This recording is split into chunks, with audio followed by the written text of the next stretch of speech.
risking your livelihood, would I consider coming back? You have many obstacles in your way. Money, for most, is the Mecca. But the great masters have loosened its claws, and it no longer holds a grip on them.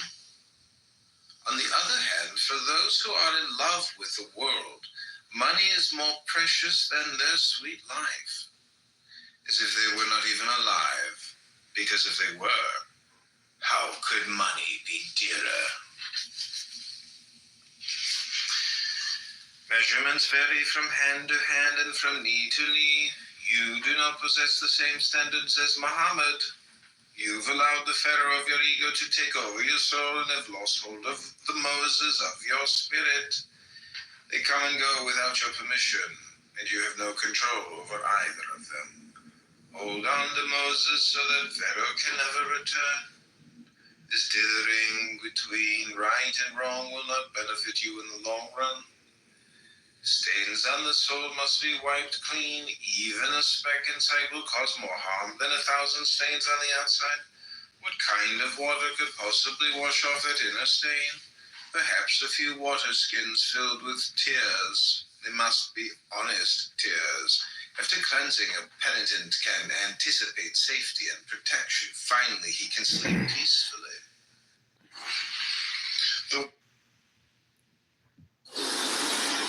She trusts people who are trustworthy. She also trusts people who aren't trustworthy. This is true trust. The master's mind is like space. People don't understand her. They look to her and wait. She treats them like her own children.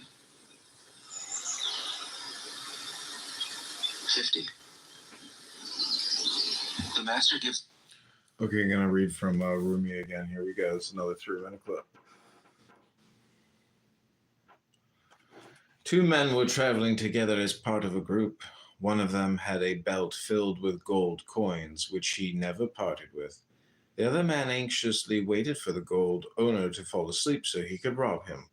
The owner of the gold innately slept lightly, and the thief could never outwit him. They arrived at the last resting place before their destination, and the thief, who had lost all hope of his prize and thinking that he might as well make a joke of it, asked the man, "Why don't you ever sleep?" "Why should I?" "So I can strike you in the head with a rock and steal your gold." "Really? Now, with this hope in my heart, I can finally sleep peacefully." Everyone praises his or her own sheikh, but the Prophet himself initiated me in my sleep. He gave me an initiation robe like any other, not one that ages after 2 days and can be thrown into the furnace of the bathhouse, or that you can clean yourself with after you've gone to the toilet. It is a robe of spiritual conversing, and not the sort of conversation that can be understood with one's mind, but one that is timeless, that transcends yesterday, today, and tomorrow. What can love possibly have to do with today and tomorrow anyway? A mouse happened to come by the reins of a camel. He grasped the reins in his teeth and proudly began to lead him around. The camel, unbeknown to the mouse, had been obedient before God, and feeling guilty and downtrodden, allowed the mouse to lead him, thinking that this was surely God's will. Meanwhile, the mouse imagined that it was his own might that had overwhelmed the camel, and he ordered him, "Walk on, I shall lead you." The camel soon noticed that they were about to reach a body of water, and he stopped. The mouse exclaimed, "Why are you stalling?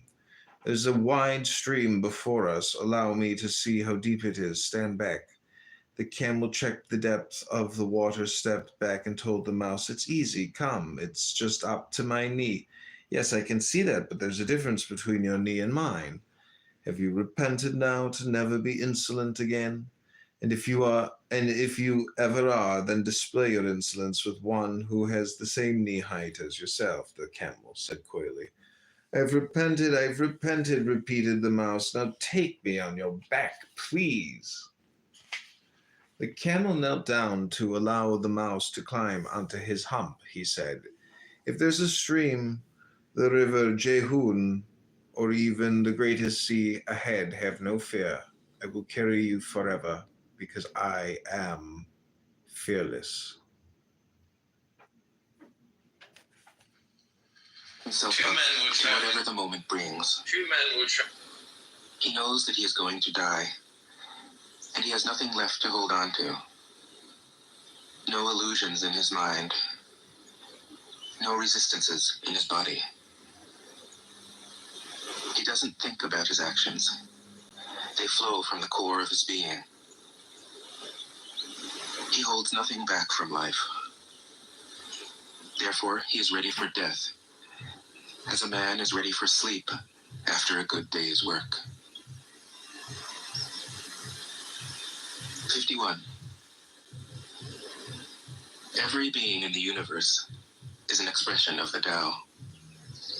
It springs into existence, unconscious, perfect, free, takes on a physical body, lets circumstances complete it. That is why every being spontaneously honors the Tao. The Tao gives birth to all beings, nourishes them, maintains them, cares. The fool, long is the night to the sleepless, long is the road to the weary traveler, long is the cycle of rebirths to the unwise, who do not know the truth. Should a traveler fail to find a companion equal or better, rather than suffer the company of a fool, he should resolutely walk alone. I have children, I have wealth. These are the empty claims of an unwise man. If he cannot call himself his own, how can he then claim children and wealth as his own? To the extent that a fool knows his foolishness, he may be deemed wise. A fool who considers himself wise is indeed a fool. A fool may associate with a wise man throughout his life and remain untouched by his wisdom, even as a spoon cannot taste the flavor of soup. On the other hand, an unaware man, in a moment's meeting, can learn from a wise man even as the tongue tastes the flavor of soup. The unwise man, lacking understanding, behaves as if he were his own worst enemy, committing evil deeds that produce bitter fruit. It is unwise to do things that bring regret and require repentance, to cause suffering for oneself and a weeping and tearful face. It is wise to do things which do not require repentance, but bring joy and fulfillment, happiness and delight. Until he feels the effect, the fool rejoices in his evil deed. When the action reaches fruition, the fool harvests nothing but grief. Though the fool may practice asceticism, eating a speck of food on the tip of a blade of grass, he is not worth 1/16 of the Arahant, the knower of the Dharma. An evil deed does not produce its results at once. It smolders slowly like a fire covered by ashes and finally consumes its doer, the fool. The things a fool gains amount to nothing. Unwholesome acts cannot bring him wholesome results. What a fool hungers for is false fame, authority, power over others, and generous offerings. He seeks recognition as a doer, a wielder of power, a knower of right and wrong. His craving and pride are insatiable. There is a path that leads to worldly gain, another road leads to nirvana. Let the seeker, the disciple, the Buddha, embracing seclusion, take the path to wisdom and enlightenment. Number 6, the wise. If someone sees an intelligent person who is skillfully able to point out shortcomings and give suitable reproof, let him. The fool, long is the night to the sleepless, long is the road to the weary traveler, long is the cycle of rebirths to the unwise, who do not know the truth. Should a traveler fail to find a companion equal or better, rather than suffer the company of a fool, he should resolutely walk alone. I have children, have, well, these are the empty claims of an unwise man. If he cannot call himself his own, how can he then claim children and wealth as his own? To the extent that a fool knows his foolishness, he may be deemed wise. A fool who considers himself wise is indeed a fool. A fool may associate with a wise man throughout his life and remain untouched by his wisdom, even as a spoon cannot taste the flavor of soup. On the other hand, an unaware man, in a moment's meeting, can learn from a wise man even as the tongue tastes the flavor of soup. The unwise man, lacking understanding, behaves as if he were his own worst enemy, committing evil deeds that produce bitter fruit. It is unwise to do things that bring regret and require repentance, to cause suffering for oneself and a weeping and tearful face. It is wise to do things which do not require repentance, but bring joy and fulfillment, happiness and delight. Until he feels the effect, the fool rejoices in his evil deed. When the action reaches fruition, the fool Comforts them, protects them, takes them back to itself, creating without possessing, acting without expecting, guiding without interfering. That is why love of the Tao is in the very nature of things. 52. In the beginning was the Tao. All things issue from it. All things return to it. To find the origin, trace back the manifestations. When you recognize the children and find the mother, you will be free of sorrow. If you close your mind in judgments and traffic with desires, your heart will be troubled. If you keep your mind from judging and aren't led by the senses, your heart will find peace. Seeing into darkness is clarity. Knowing how to yield is strength. Use your own light and return to the source of light. This is called practicing eternity. 53. The great way is easy, yet people prefer the side paths. Be aware when things are out of balance. Stay centered within the Tao. When rich speculators prosper, while farmers lose their land, when government officials spend money on weapons instead of cures, when the upper class is extravagant and irresponsible, while the poor have nowhere to turn, all this is robbery and chaos. It is not in keeping with the Tao. 54. Whoever is planted in the Tao will not be rooted up. Whoever embraces the Tao will not slip away. Her name will be held in honor from generation to generation.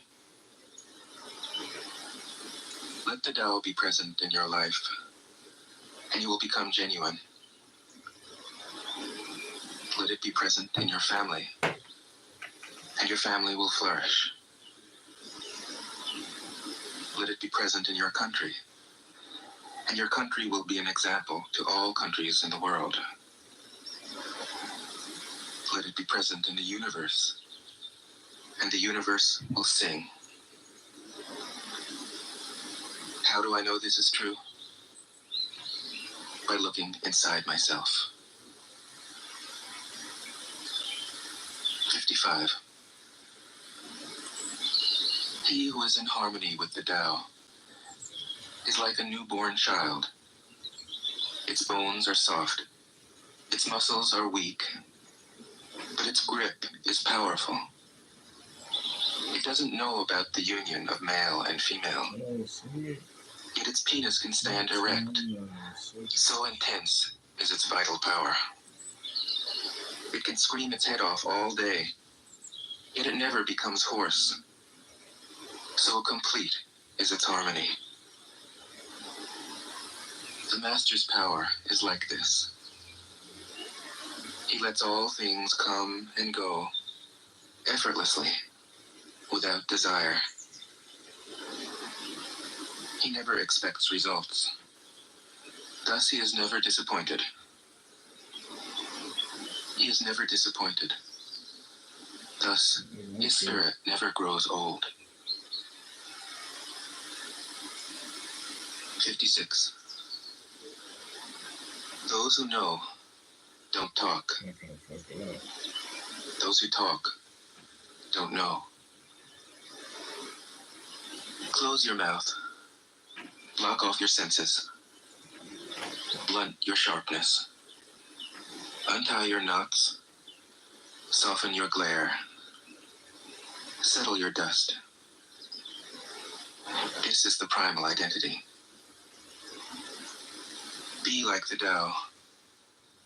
It can't be approached or withdrawn from, benefited or harmed, honored or brought into disgrace. It gives itself up continually. That is why it endures. 57. If you want to be a great leader, you must learn to follow the Tao. Stop trying to control. Let go of fixed plans and concepts, and the world will govern itself. The more prohibitions you have, the less virtuous people will be.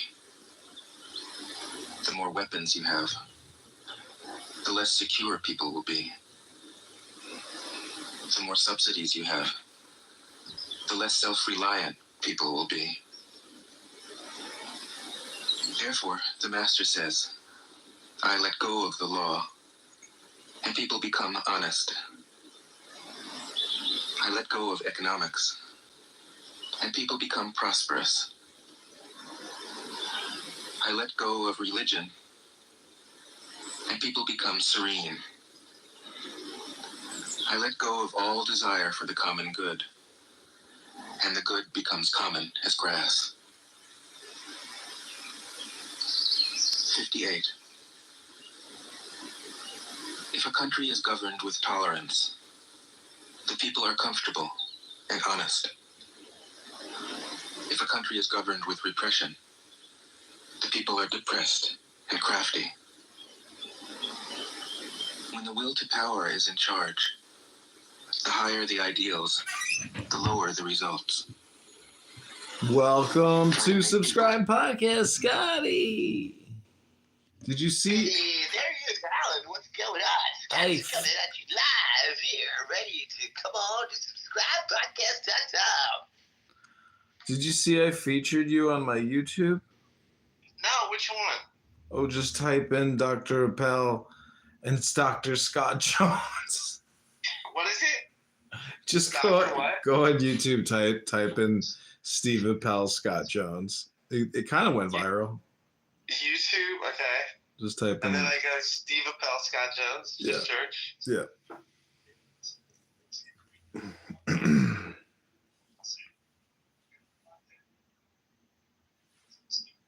Can we dox Elstern? And you lay the groundwork for misery. I don't have an audience to doctor Try to to. make people moral. Talking about. And you lay the groundwork for vice. Thus the Master is content to serve as an example. And But I saw her in an audience in a pretty big room where there's like nonstop Jew hate. So she knows there's a lot of like really nasty people on this app. And it's kind of funny how like you can be a very nasty person. Wait, how many hits did this get? I don't know. It had like 50 views when I saw it.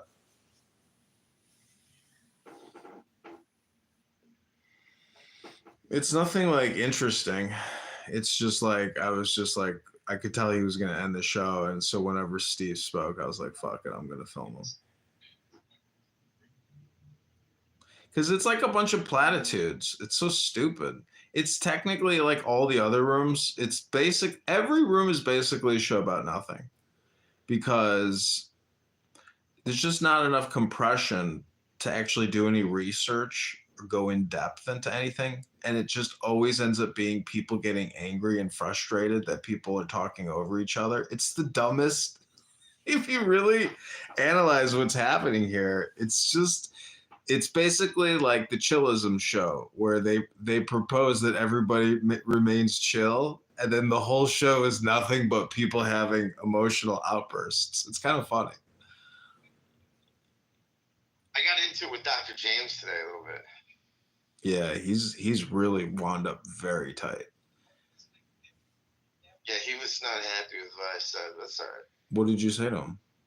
Well, it was not personal. It's just like he was saying, like I was saying to people, two things can be true at once, right? Like I said, evangelicals can have disproportionate amount of political power, and also they can feel marginalized. Like they can feel like, you know, the liberal media and stuff and the educational institutions, you know, are critical of them and kind of harassing them. And that's how they feel. And it's, you know, like we ignore this. I was just trying to explain how I think Democrats don't understand how a lot of the country feels and how they feel like Democrats are pejorative to them, you know, condescending. And he wasn't into that. Well, what I don't understand is like if everybody could just be like clear and give their political speech as if they were running for a party, you know, presidency. I mean, can't people just like put their cards on the table? Because there's so many TDS people on this app that are like part of the resistance.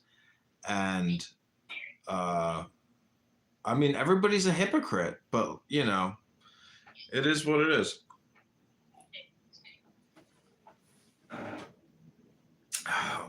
I think you should just like read books on this app. You have to dedicate, Scott, reading like 10 minutes a day on this app. Just do it, because most people on this app are just engaged in just totally wasted. I have renamed the app "Listen to Dumb People Waste Their Time." That's it. That's what's happening here. I mean, you have to admit that like 99% of all conversations is a total waste of time. There's no real information even being transmitted. It's just people's political feelings being transmitted. It's stupid. The app is stupid, and the people on it are stupid because there's no real information being transmitted. It's just fucking stupidity talking. That's it. It's dumb, low IQ people talking about nothing, wasting time. That was the name of my former show. Dumb, low IQ people talking about nothing, wasting time. That's really that's what's happening. Yeah, that's pretty apropos. So if you know that, try to change the frequency of the app. Try to change the vibration of the app. Read books into it. Play audiobooks into it. Organize people. Like, look at your PTR, like you're Mr. Podcast. Like, organize these fucks and make a minion. Get people to study. Make a fucking minion. Yeah, get people to study God, because everybody on here is just doing the God negation game. Or there are other people who are just dumb and low IQ. We gotta get to Pasha. What you got to do is hypnotize people with intelligence. Otherwise, it's a total waste of people's time here. Study the Pasha. To impose her will. She is pointed, but doesn't pierce. Straightforward, but supple. Radiant, but easy on the eyes. 59. For governing a country well, there is nothing better than moderation. The mark of a moderate man is freedom from his own ideas. Tolerant like the sky, all-pervading like sunlight, firm like a mountain, supple like a tree in the wind. He has no destination in view, and makes use of anything life happens to bring his way. Nothing is impossible for him. Because he has let go, he can care for the people's welfare, as a mother cares for her child. 60. Governing a large country is like frying a small fish. You spoil it with too much poking. Center your country in the Tao, and evil will have no power. Not that it isn't there, but you'll be able to step out of its way. Give evil nothing to Here, oppose. Scott, let me show you how to do this. I have these little biblical cards. I encourage you to try to buy some, like on eBay, Amazon, but basically it's just Bible passages. And if you repeat them in like a hypnotic trance way, in a hypnotic way, it's very powerful wisdom. And this is something you could do on this app, something you could do on your podcast. You have to look at your podcast business as essentially a hypnosis business. So, the dumber things you say, the less valuable your time will be in your transmission of your communication. But if you just do this, like you got another hour of content that you can always go to. And it's just reading select Bible passages. Okay, so take the deepest breath of the day. Whatever you did for one of the least of these brothers and sisters of mine, you did for me. I am the bread of life. Whoever comes to me will never go hungry, and whoever believes in me will never be thirsty. I am the good shepherd. The good shepherd lays down his life for the sheep. I am the light of the world. Whoever follows me will never walk in darkness, but will have the light of life. Don't be afraid. Just have faith. Whoever believes has eternal life.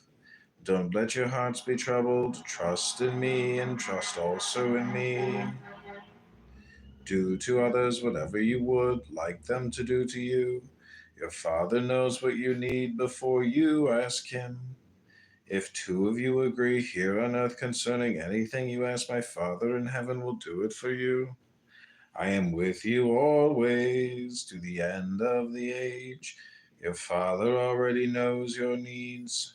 Love each other as I have loved you. I am the Alpha and the Omega, the first and the last, the beginning and the end. God loved the world so much that he gave his one and only Son, so that everyone who believes in him will not perish but have eternal life. I have come that they may have life and have it to the full.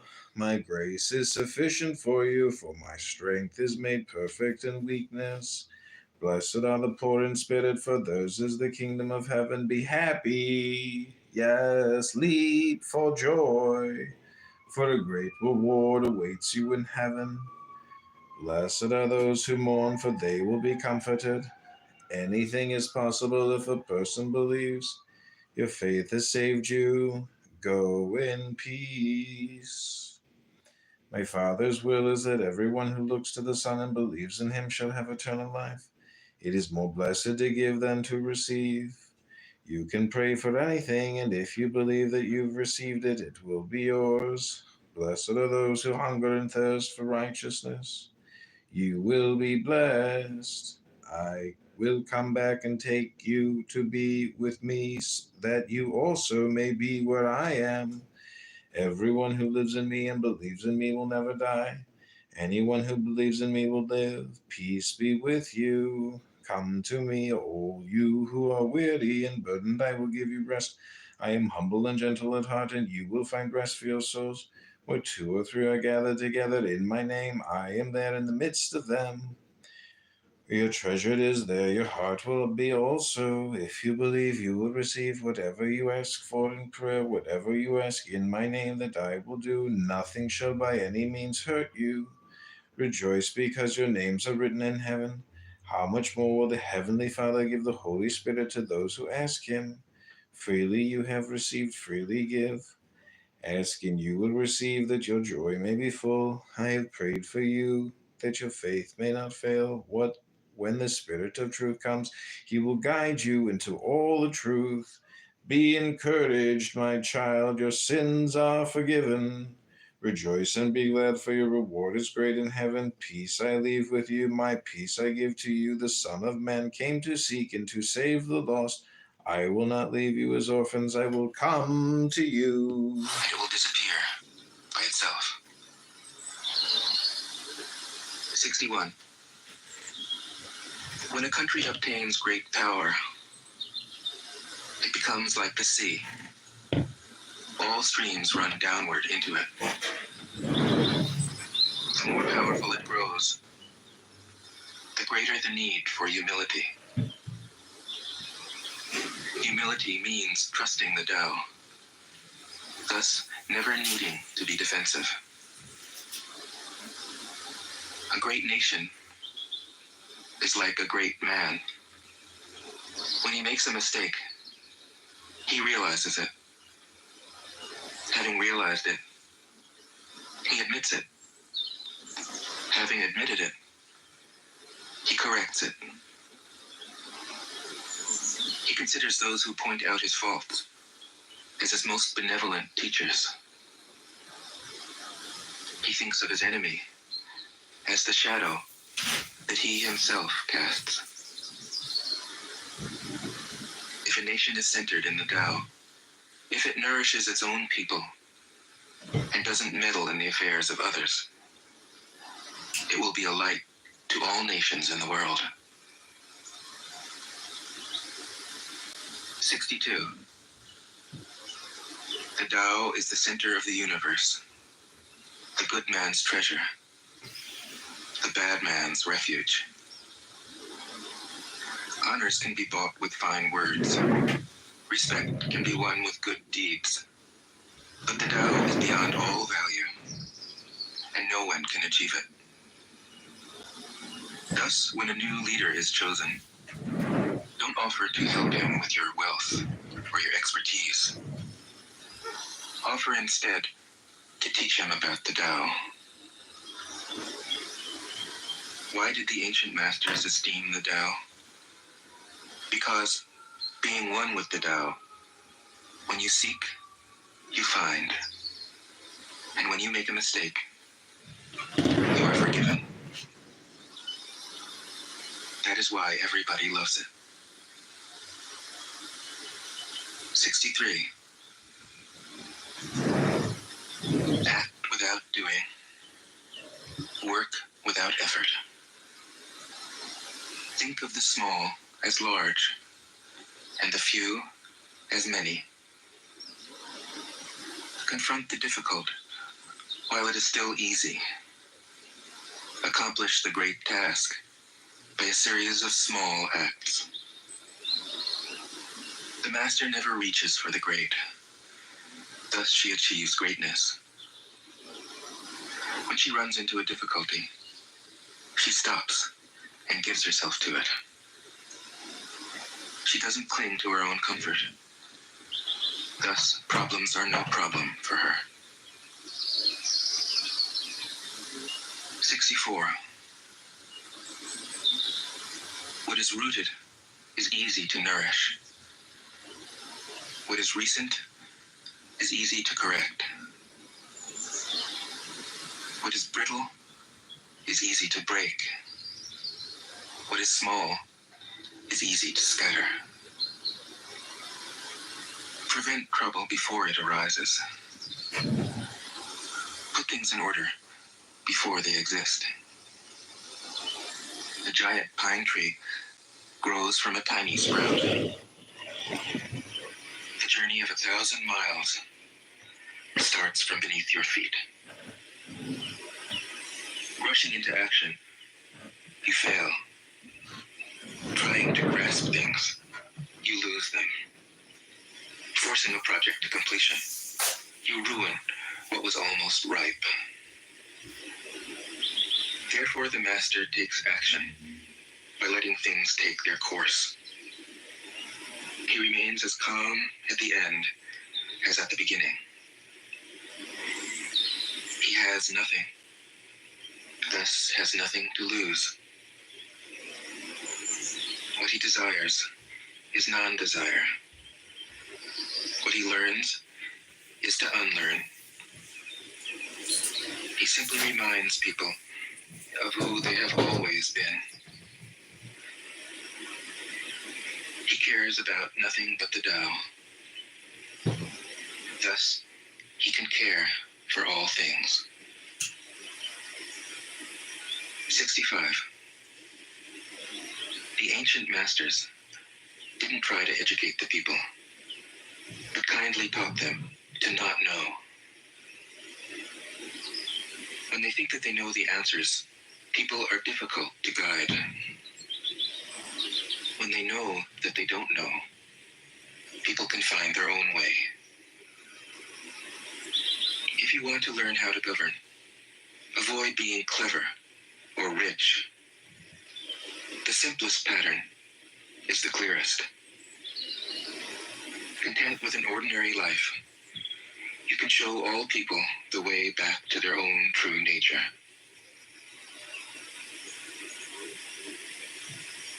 '66.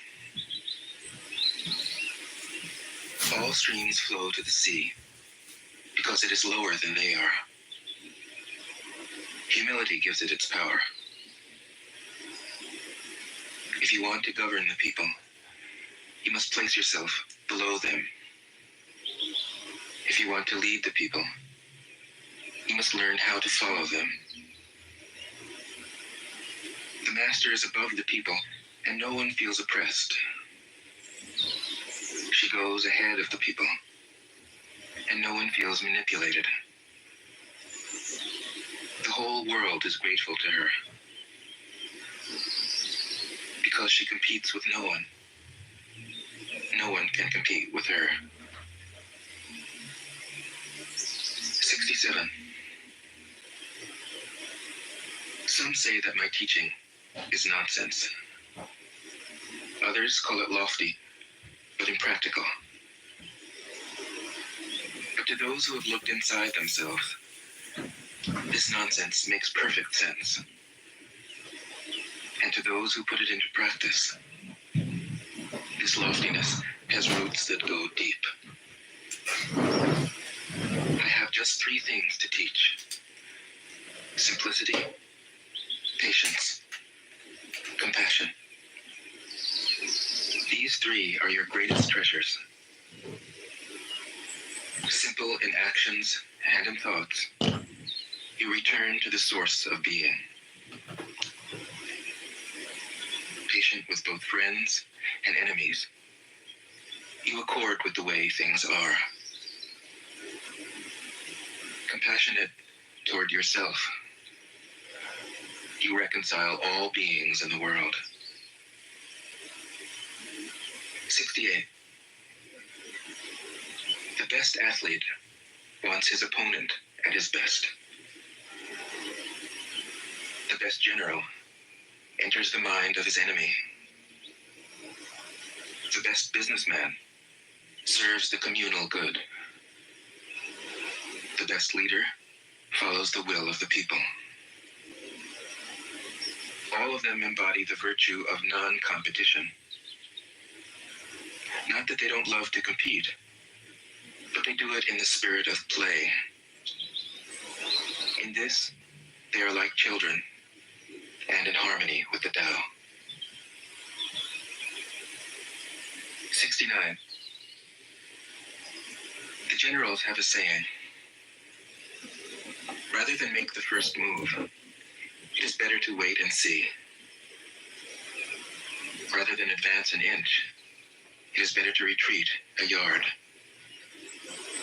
This is called going forward without advancing, pushing back without using weapons. There's no greater misfortune than underestimating your enemy. Underestimating your enemy means thinking that he is evil. Thus, you destroy your 3 treasures and become an enemy yourself. When 2 great forces oppose each other, the victory will go to the one that knows how to yield. 70. My teachings are easy to understand and easy to put into practice. Yet your intellect will never grasp them. And if you try to practice them, you'll fail. My teachings are older than the world. How can you grasp their meaning? If you want to know me, look inside your heart. 71. Not knowing is true knowledge. Presuming to know is a disease. First realize that you are sick. Then you can move toward health. The master is her own physician. She has healed herself of all knowing. Thus, she is truly whole. 72. When they lose their sense of awe, people turn to religion. When they no longer trust themselves, they begin to depend upon authority. Therefore, the master steps back so that people won't be confused. He teaches without a teaching, so that people will have Did you see the nothing to Stephen learn. Powell one? What? How many videos views? 73. Oh, no views on that one. The Tao is always at ease. It overcomes without competing, answers without speaking a word, arrives without being summoned, accomplishes without a plan. Its net covers the whole universe, and though its meshes are wide, it doesn't let a thing slip through. 74. If you realize that all things change, there is nothing you will try to hold on to. If you aren't afraid of dying, there's nothing you can't achieve. Trying to control the future is like trying to take the master carpenter's place. When you handle the master carpenter's tools, chances are that you'll cut your hand. 75. When taxes are too high, people go hungry. Okay, I'm gonna shoot a couple. I'm gonna shoot one more 3-minute video. The first book we're gonna read is selected poems from Charles Baudelaire, and then I'm gonna read from the Zohar. We are live streaming this on 8 different phones, and we are also about to do these 3-minute videos. Here we go. The Owls. Beneath the somber yew trees' shade, the owls in solemn rows remain, like foreign deities profane, darting their scarlet eyes they brood. They will sit on there motionless until the sad time when day's done, and thrusting off the slanting sun, the shadows will the world possess. The wise man from their stance will learn, in his short life on earth to spurn the vigorous and turbulent. The men who passing shades embrace will always bear the punishment for having wanted to change place. Music.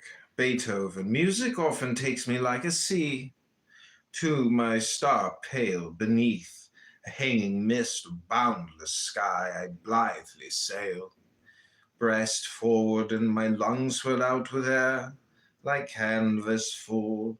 I scale the heights of waters gathered there, which darkness veils. I feel pulsating all the passions, ship in distress, fair wind and storm in its commotions.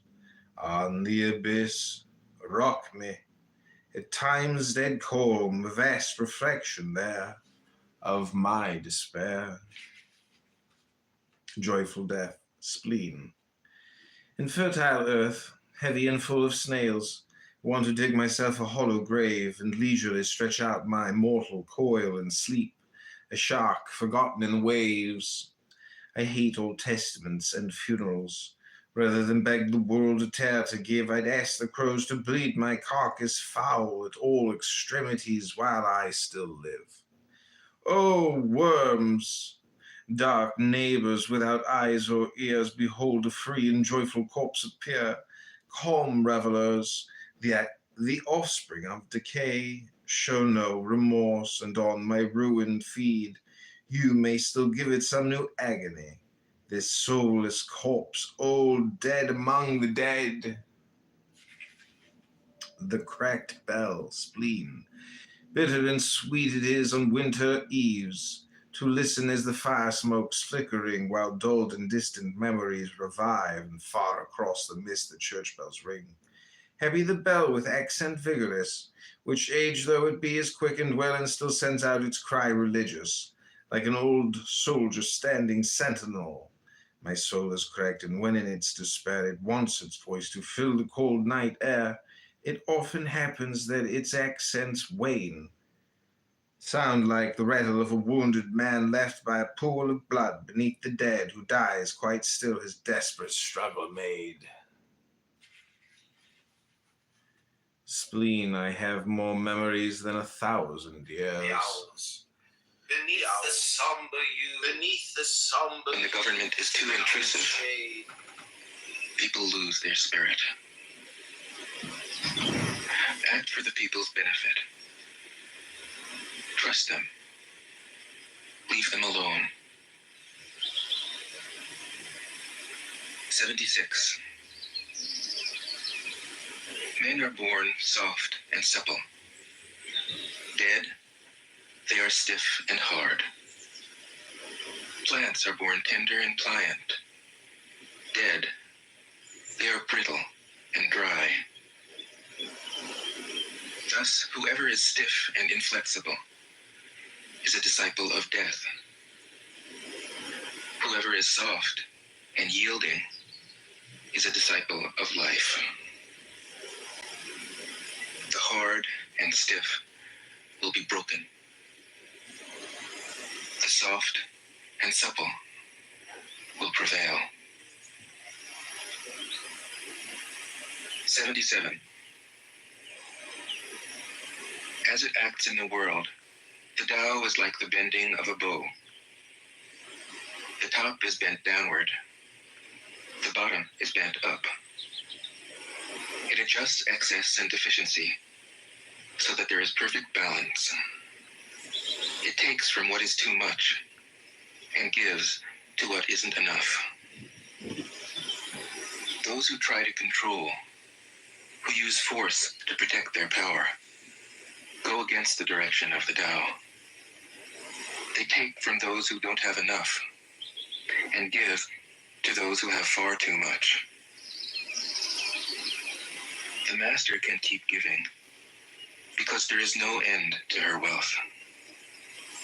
She acts without expectation, succeeds without taking credit, and doesn't think that she is better than anyone else. 78. Nothing in the world is as soft and yielding as water. Yet for dissolving the hard and inflexible, Beneath the nothing can somber surpass it. The soft overcomes the hard. The gentle overcomes the rigid. Everyone knows this is true, but few can put it into practice. Therefore, the master remains serene in the midst of sorrow. Evil cannot enter his heart. Because he has given up helping, he is people's greatest help. True words seem paradoxical. 79. Failure is an opportunity. If you blame someone else, there is no end to the blame. Therefore, Okay, this is the Zohar.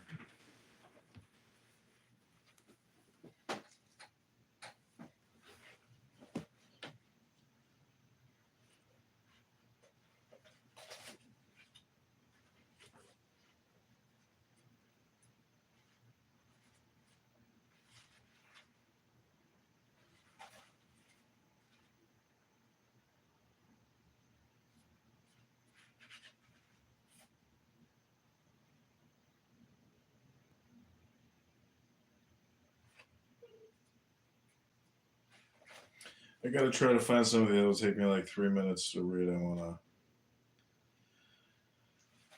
Let's see.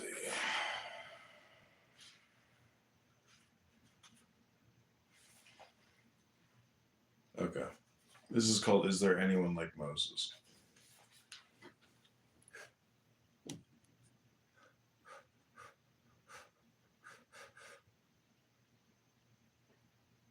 Is there anyone like Moses? On the third new moon, after the children of Israel had gone forth from the land of Egypt, on that very day they entered the desert of Sinai. They journeyed from Rephidim and entered the desert of Sinai and camped in the desert. Israel camped there facing the mountain, and Moses went up to Elohim. Happy is Moses. He attained the presence. Torah herself is his witness. Moses went up to Elohim. Rabbi Judah taught, come and see the difference between Moses and the rest of the world. For the rest of the world, going up means greater wealth, prestige, and power. But when Moses went up, what is written? Moses went up to Elohim, happy is he. Rabbi Yosef said, this is the origin of the saying of the comrades. One who comes to purify himself, they help him. For it is written, Moses went up to Elohim. What is written next? Yahweh called to him. One who desires to draw himself near, they draw him near. Yahweh called to him from the mountain, saying, thus shall you say to the house of Jacob, Rabbi Isaac opened, happy is the one you choose and bring near. He will dwell in your courts. Happy is the human being whom the Blessed Holy One is drawn to, whom he draws near to dwell in the palace. Whomever he desires, for his work is marked with markings of the beyond, to show that he has been chosen by the high and holy king to dwell in his dwelling. Whoever displays that sign passes through all gates of the beyond. No one can stop him. Rabbi Judah said, happy is Moses. This verse was written for him. Happy is the one you choose and bring near. Of him it is written, Moses drew near to the thick darkness. Moses alone shall draw near Yahweh, they shall not draw near. All of Israel saw the letters, Anoki, a secret of secrets for those who know wisdom. The moment these letters came forth, secretly circling as one, a spark flashed out to engrave. A flowing measure extended 10 cubits on this side, and outshot comets inside comets, 71. Sparks burst into flashes up high and down below, then quieted down and rose up high beyond. The flow measured out 10 cubits on the other side, and comets shot out in colors like before, and so on every side. The spark expanded, whirling round and round. Sparks burst into flashes and rose high above. The heavens blazed with all their powers. Everything flashed and sparkled as one. Then the spark turned from the side of the south and outlined a curve from there to the east, and from the east to the north, until it had circled back to the south as before. Then the spark swirled, disappearing. Comets and... Is there anyone like Moses? On the third Master fulfills her own obligations and corrects her own mistakes. She does what she needs to do and demands nothing of others. 80. If a country is governed wisely, its inhabitants will be content. They enjoy the labor of their hands and don't waste time inventing labor-saving machines. Since they dearly love their homes, they aren't interested in travel.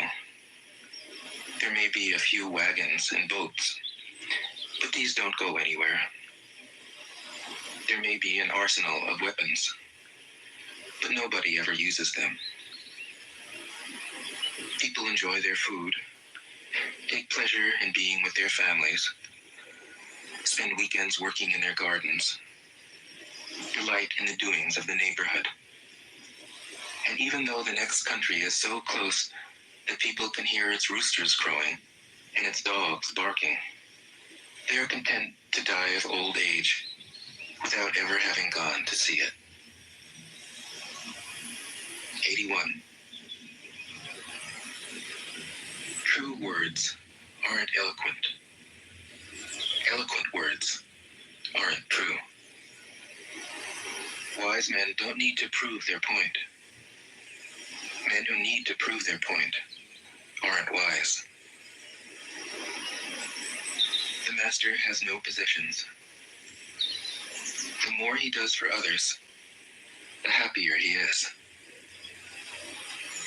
The more he gives to others, the wealthier he is. The Tao nourishes by not forcing. By not dominating, the master leads.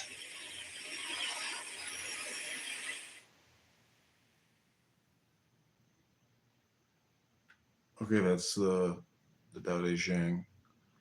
I'm just gonna keep playing it.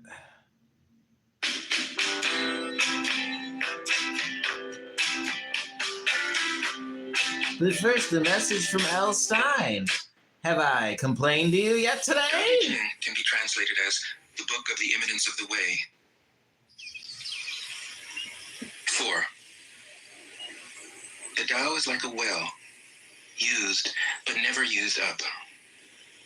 It is like the eternal void, filled with infinite Okay, we're gonna do another reading from Zohar. This is called Korban and Ola, drawing near and ascending.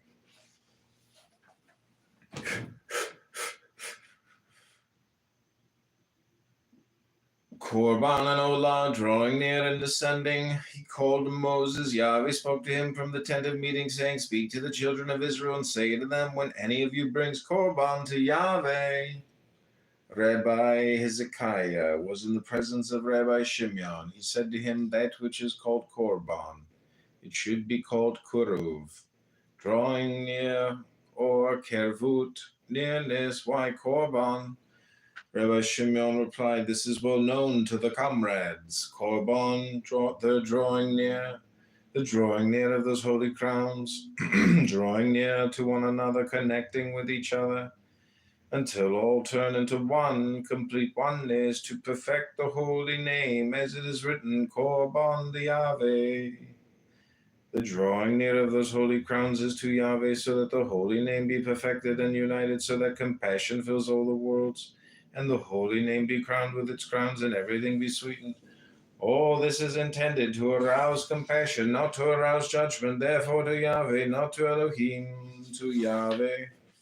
We must arouse compassion, not to Elohim. We need compassion, not judgment. Rabbi Hezekiah said, "I am so happy that I asked and gained these words. This is the clarity of the word. Zohar, Yahweh spoke to Moses, saying, enjoin Aaron and his sons, saying, this is the Torah of the Olah. Rabbi Eliezer asked Rabbi Shimeon, his father, the bond of Olah, bound to the Holy of Holies, lighting up the joining of desire of priests, Levites, and Israel up above. How high does it ascend? He replied, we have already established this to infinity. For all binding and union and wholeness and secret are secreted in the secrecy that cannot be grasped and cannot be known. That includes the desire of all desires. Infinity does not abide being known, does not produce end or beginning. Primordial nothingness brought forth beginning and end. Who is beginning? The highest point, beginning of all the concealed one, abiding in thought, and it produces, and the end of the matter, but there no end. No desires, no lights, no sparks, and that infinity. All these lights and sparks are dependent on it, but cannot comprehend. The only one who knows yet without knowing is the highest desire, concealed of all concealed nothingness. And when the highest point in the world and the world that is coming ascend, they know only aroma, as one inhaling an aroma is sweetened. Guests in the sukkah.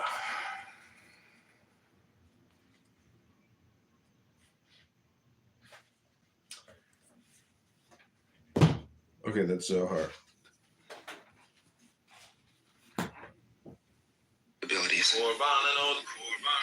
It is hidden, but always present. I don't know who gave birth to it. It is older than God. 5. The Tao doesn't take sides. It gives birth to both good and evil. The Master doesn't take sides. She welcomes both saints and sinners. The Tao is like a bellows. It is empty, yet infinitely capable. The more you use it, the more it produces. The more you talk of it, the less you understand. Hold on to the center. 6. The Tao is called the Great Mother. Empty, yet inexhaustible, it gives birth to infinite worlds. It is always present within you. You can use it any way you want. 7. The Tao is infinite, eternal. Why is it eternal? It was never born, thus it can never die. Why is it infinite? It has no desires for itself, thus it is present for all beings. The Master stays behind, that is why she is ahead. She is detached from all things, that is why she is one with them. Because she has let go of herself, she is perfectly fulfilled. 8. The Supreme Good is like water, which nourishes all things without trying to. It is content with the low places that people disdain. Thus, it is like the Tao. Indwelling, live close to the ground. In thinking, keep to the simple. In conflict, be fair and generous. In governing, don't try to control. In work, do what you enjoy. In family life, be completely present. When you are content to be simply yourself and don't compare or compete, everybody will respect you. 9.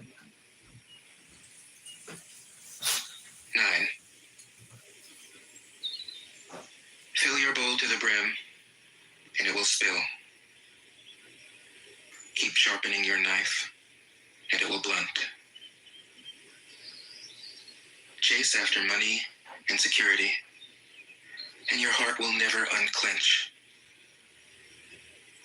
Care about people's approval, and you will be their prisoner.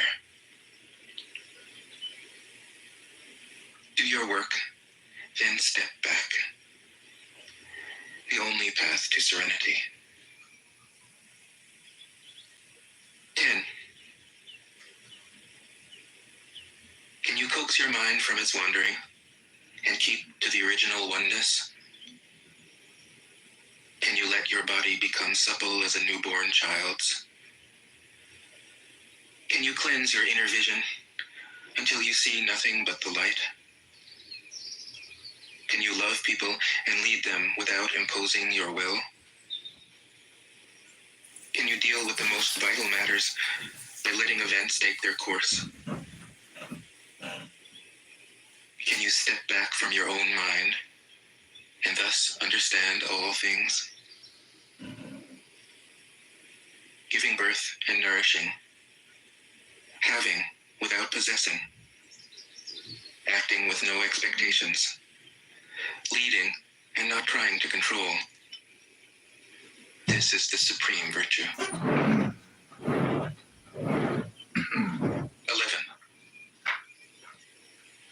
We join spokes together in a wheel, but it is the center hole that makes the wagon move. We shape clay into a pot, but it is the emptiness inside that holds whatever we want. We hammer wood for a house, but it is the inner space that makes it livable. We work with being, but non-being is what we use. 12. Colors Colors blind the eye. Sounds deafen the ear. Flavors numb the taste. Thoughts weaken the mind. Desires wither the heart. The master observes the world, but trusts his inner vision. He allows things to come and go. His heart is open as the sky. 13. Success is as dangerous as failure. Hope is as hollow as fear. What does it mean that success is as dangerous as failure? Whether you go up the ladder or down it, your position is shaky. When you stand with your 2 feet on the ground, you will always keep your balance. What does it mean that hope is as hollow as fear? Hope and fear are both phantoms that arise from thinking of the self. When we don't see the self as self, what do we have to fear? See the world as yourself. Have faith in the way things are. Love the world as yourself. Then you can care for all things. 14. Look, and it can't be seen. Listen, and it can't be heard. Reach, and it can't be grasped. Above, it isn't bright. Below, it isn't dark. Seamless, unnameable, it returns to the realm of nothing. Form that includes all forms. Image without an image. Subtle, beyond all conception. Approach it, and there is no beginning. Follow it, and there is no end. You can't know it, but you can be it, at ease in your own life. Just realize where you come from. This is the essence of wisdom. 15. The ancient masters were profound and subtle. Their wisdom was unfathomable. There is no way to describe it.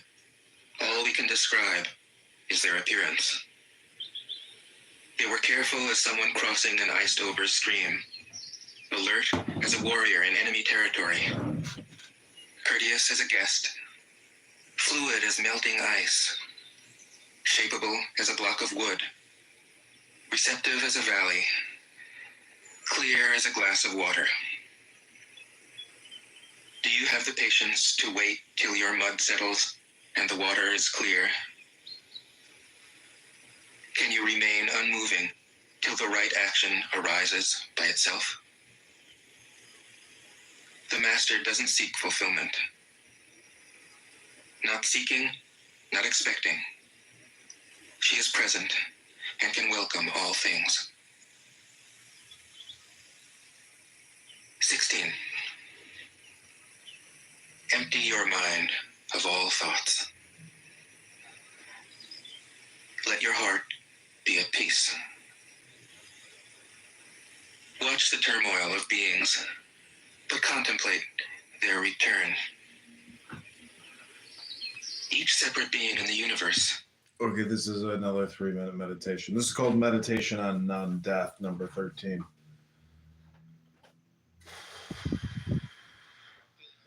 I am the fish which swimmeth in the sea of the great waters, bearing all things in my belly, even as it is written, he had his dwelling in the great sea, and was a fish therein. This is the great fish wherein the prophet abode 3 days and 3 nights. And because of Jonah's suffering is the great fish an emblem of all pains and sorrows. For as the prophet's anguish brought him to follow my way, so are all pains and sorrows the portals through which man passeth to the heart of the great mother. Verily, the mother is the sea, wherein swimmeth the fish, and the fish and the sea are one. That one is the all, and entereth into all everything that is, even those things which men account unclean, is an aspect of the soul, which is myself. And as the fish is hidden in the waters of the sea, so is the secret of the one, shut up within the semblance of the many. Therefore is the fish a sign of the secret wisdom, for that wisdom is not but the discovery of the one. To thee, O Israel, is the opening and the shutting of the gates to thee, after many questionings of what and which shall appear as in a flash of lightning, the unfolding of the secret. That dazzling whiteness, too brilliant to be borne by mortal eyes, lighteth the path of every blessed one who attaineth to immortality. Yea, immortality is known to the wise who understand the secret of my perpetual being, the secret whereof the fish concealeth and revealeth the mystery. For the fish is the perpetual one, the father of salvation. Therefore is it written, Joshua was the son of Nun. What then is this that continueth without ceasing? Verily it is I myself, and that which changeth not is the motion which carrieth all things from place to place. Change perpetual is at the root of all things, and change hath two faces, a face of life and a face of death. For know ye, O Israel, that what men call life and death are as beads of white and black strung upon a thread. And this thread of perpetual change is mine own changeless life, which bindeth together the unending series of little waves and deaths. Comment on Nun. Nun pronounced noon, transcribed as N, the number 50, meaning fish, the imaginative intelligence.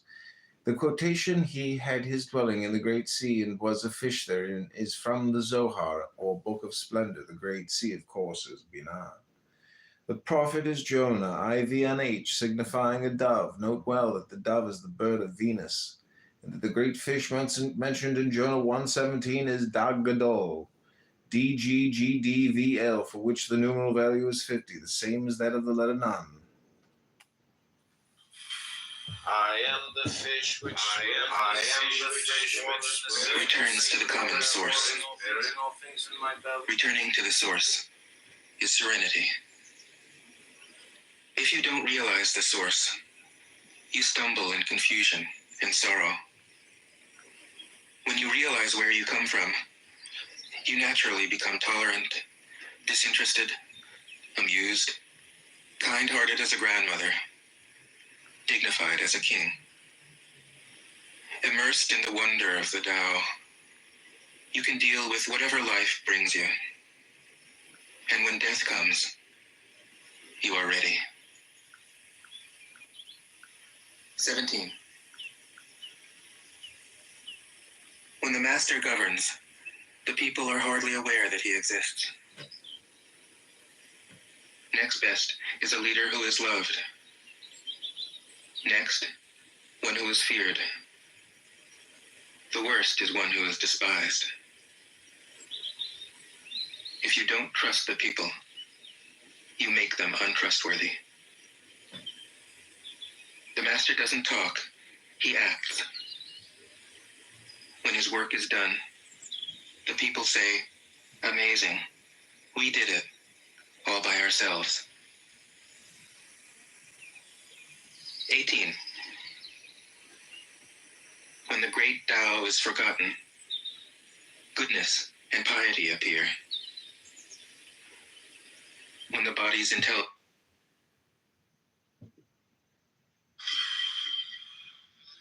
I am the fish which swimmeth in the sea of the great waters, bearing all things in my belly, even as it is written, he had his dwelling in the great sea, and was a fish therein.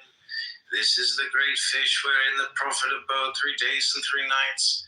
And because of Jonah's suffering is the great fish an emblem of all pains and sorrows. For as the prophet's anguish brought him to follow my way, so are all pains and sorrows the portals through which man passeth to the heart of the great mother. Verily, the mother is the sea, wherein swimmeth the fish, and the fish and the sea are one.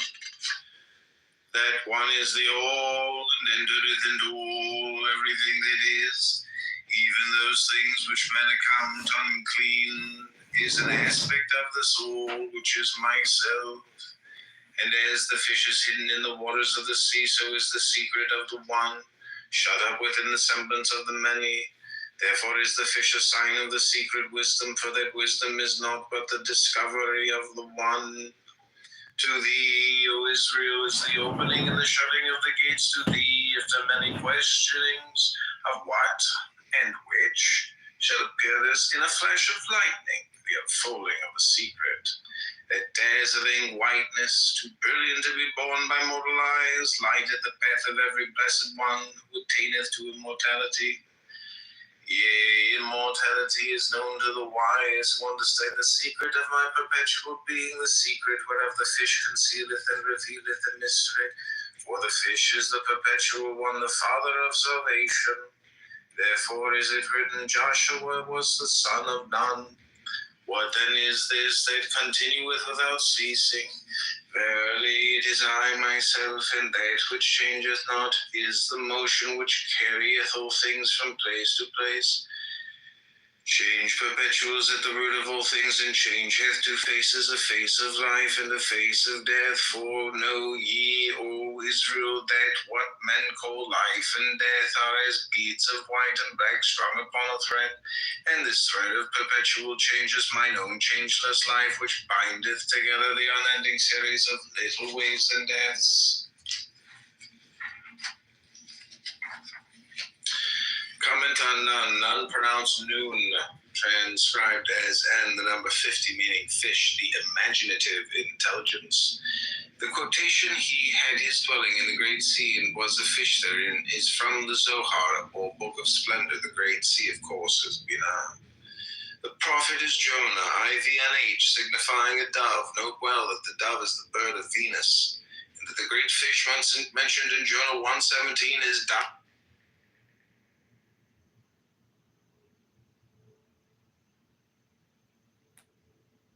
Declines.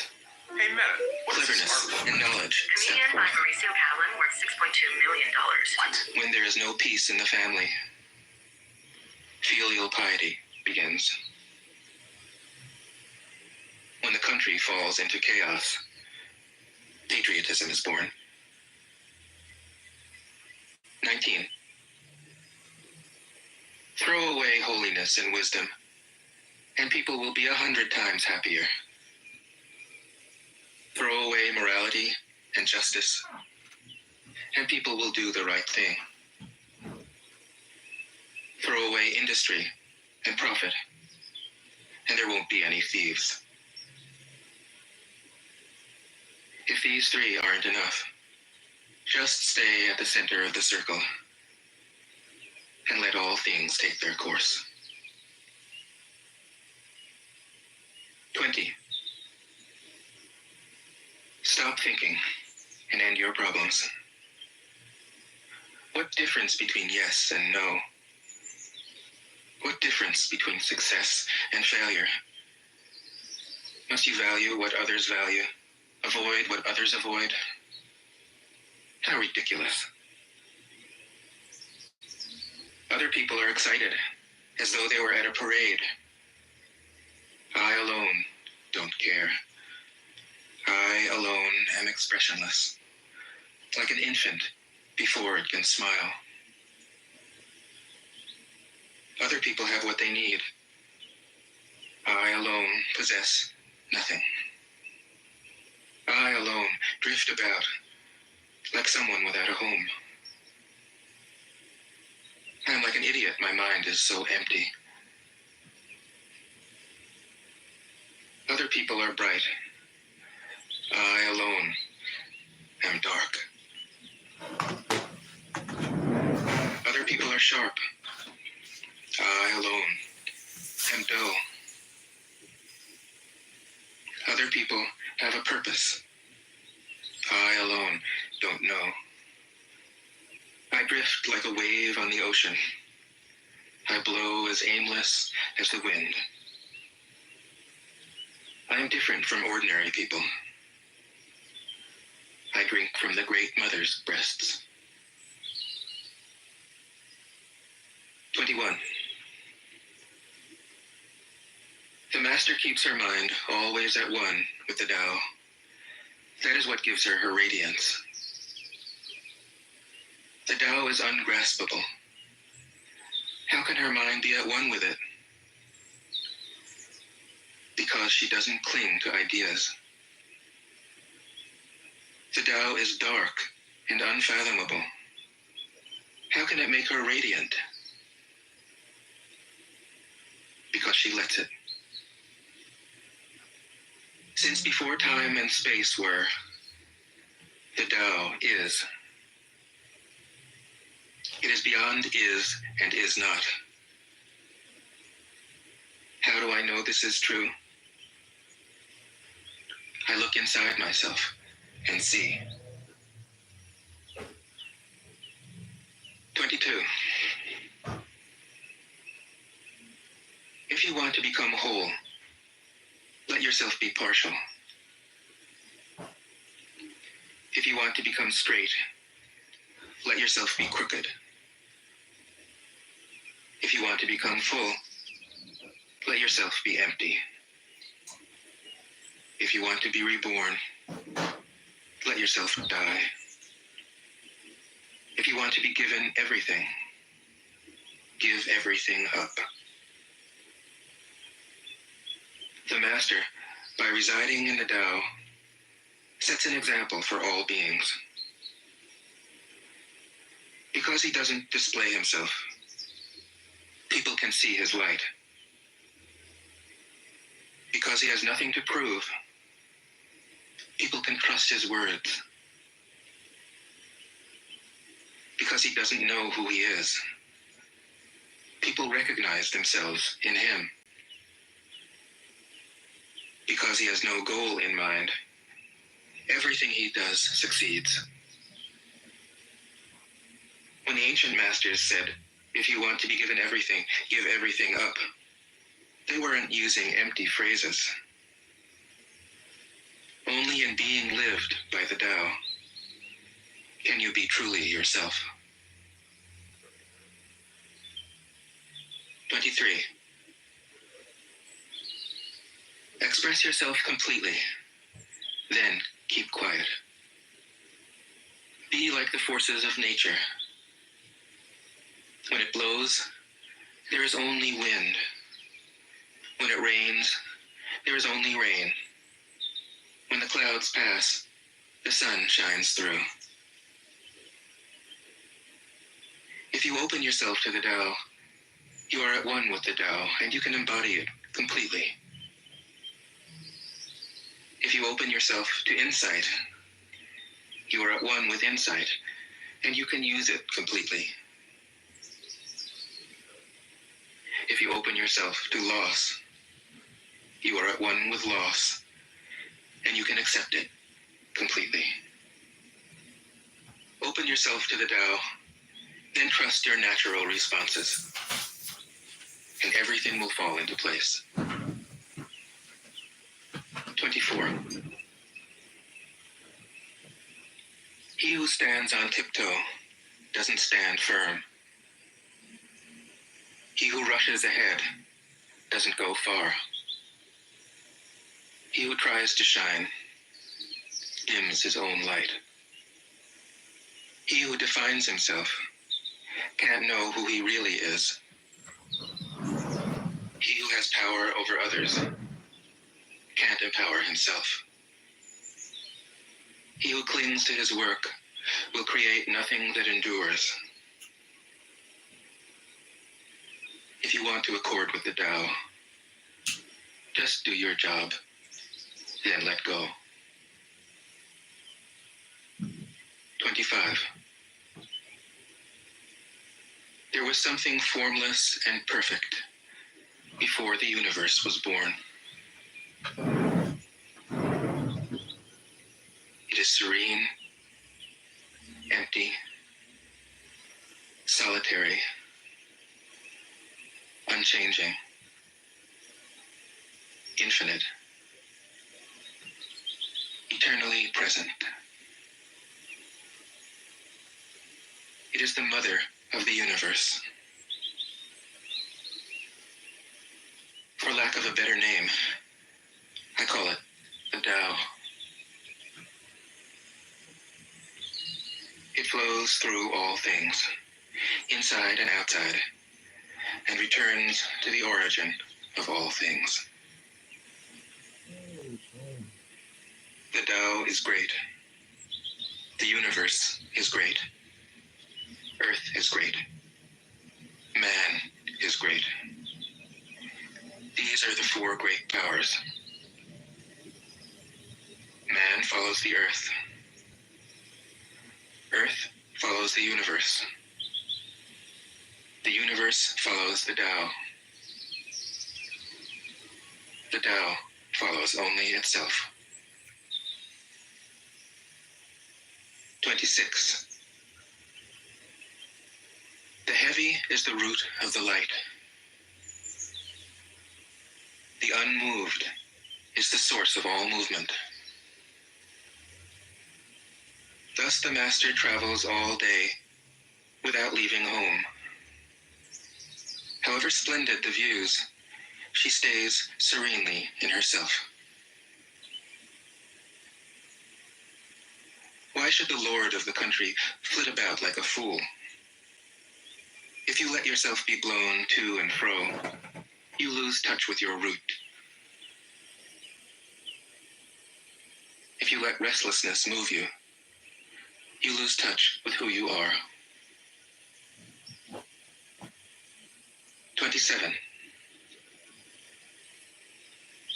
A good traveler has no fixed plans and is not intent upon arriving. A good artist lets his intuition lead him wherever it wants. A good scientist has freed himself of concepts and keeps his mind open to what is.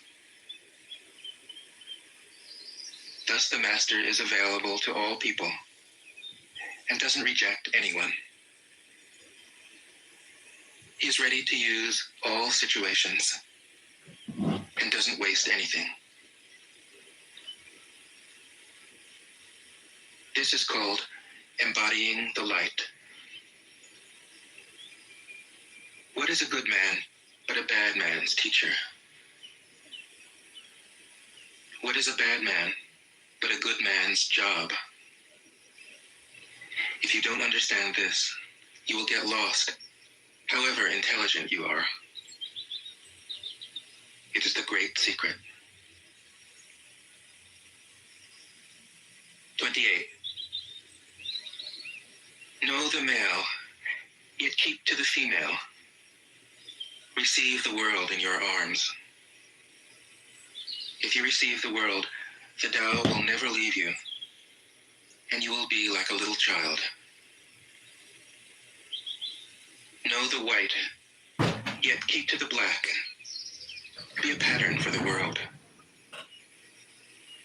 If you are a pattern for the world, the Tao will be strong inside you, and there will be nothing you can't do.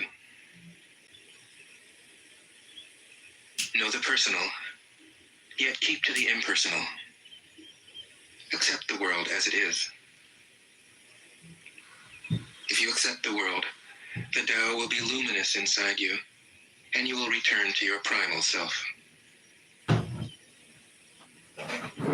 world is formed from the void, like utensils from a block of wood. The master knows the utensils, yet keeps to the block. Thus she can use all things. 29. Do you want to improve the world? I don't think it can be done. Okay, this is the meditation on Beth. This is the magician number 1. Here we go.